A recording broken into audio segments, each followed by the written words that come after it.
After a long day in office and hectic job, and when you come back, you go back to the family and kids, and you forget everything. So I personally feel that, it's the biggest blessing to have family and, have kids. Very important. No, I'm talking about the other one. Which high school? What we did is a demographic study of the Muslim population all around the world, 232 countries and territories around the world.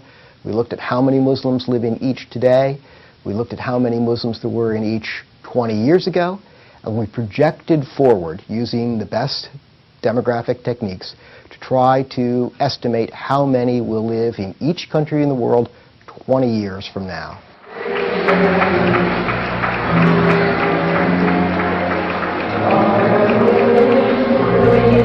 All the girls from Al-Fateh and boys?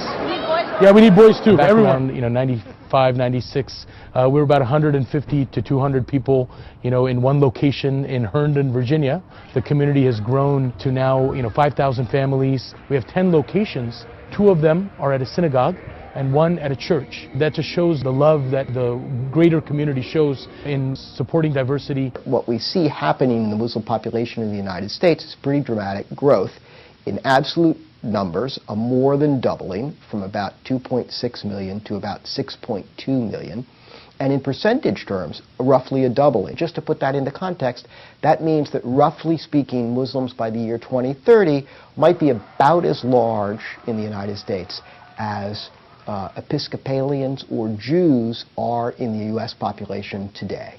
That's an important doubling, but it's still a very small percentage of the population, still under 2%. When you're talking about such a small population, how is it going to retain its identity? And I think the Islamophobia we're seeing is forcing these very ethnically and culturally and socially and religiously different Muslims to come together. You say to me, well, how many are going to be followers of Al-Qaeda? How many are going to be supporters of Osama bin Laden? I can't tell you that. I have no way of predicting levels of religiosity in the future.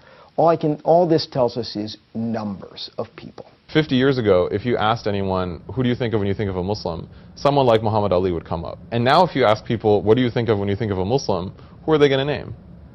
And we're only talking about 5 decades. And that shift has been incredibly traumatic for the American Muslim community, because I think precisely when we stopped emphasizing the arts and culture and heritage in all these different ways, we lost the ability to communicate Islam in a way that really makes sense to people. About 20% of the enslaved Africans that helped build this country were Muslim. So Muslims have history in this country from before its foundings. They served honorably in the Revolutionary War, Civil War. The only Muslims in the U.S. Congress, for example, are African Americans. They're named Keith and Andre.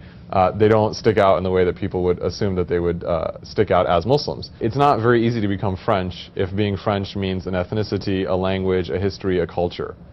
Being an American, that's a very open definition. It's very easy to become an American. Nice hit. For me, America is the best place to live.